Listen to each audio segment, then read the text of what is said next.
இந்தியாவில் வாழும் குரங்குகளை பற்றி தெரியுமா? சிங்கவால் குரங்கு, லயன் டெயில்ட் மகாக். இது மேற்கு தொடர்ச்சி மலையின் மழைக்காடுகளில் மட்டுமே வாழும் ஒரு அரிய வகை குரங்கு. இதன் முகம் கருப்பு நிறத்திலும் தலையை சுற்றியும் பிடரியிலும் வெள்ளை அல்லது வெள்ளி நிறத்திலான நீண்ட மயிர்கற்றைகள் இருக்கும். இதன் வாலின் நுனியில் சிங்கத்தின் வால் போல ஒரு மயிர்கொத்து இருக்கும். இவை பழங்கள், இலைகள், பூச்சிகள் போன்றவற்றை உண்கின்றன. இது அழிவின் விளிம்பில் உள்ள உயிரினமாக கருதப்படுகிறது. தமிழகத்தில் வால்பாறை, கொடைக்கானல் பேரிஜம் வனப்பகுதி மற்றும் களக்காடு போன்ற இடங்களில் காணப்படுகின்றன. ஹனுமான் லங்கூர் இந்தியாவில் பொதுவாக காணப்படும் பெரிய குரங்கு இனங்களில் இதுவும் ஒன்று. இது அடர்ந்த காடுகள் மற்றும் திறந்த மலைப்பகுதிகள் உட்பட பல்வேறு வாழ்விடங்களில் வாழும். முசு என்பது கருமுக மந்தியை குறிக்கும் பெண் குரங்கு. அதன் ஆண் களை என்று அழைக்கப்படுகிறது.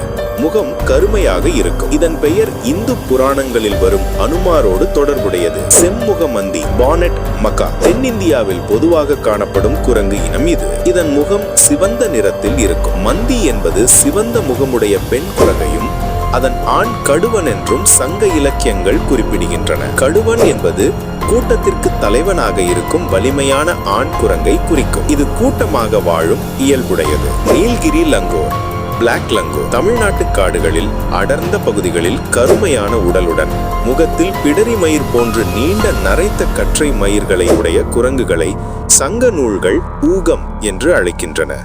இதன் முகத்தை சுற்றி நரைத்த முடிகள் தொங்குவதால் நரைமுக ஊகம் என்றும் கூறினர்.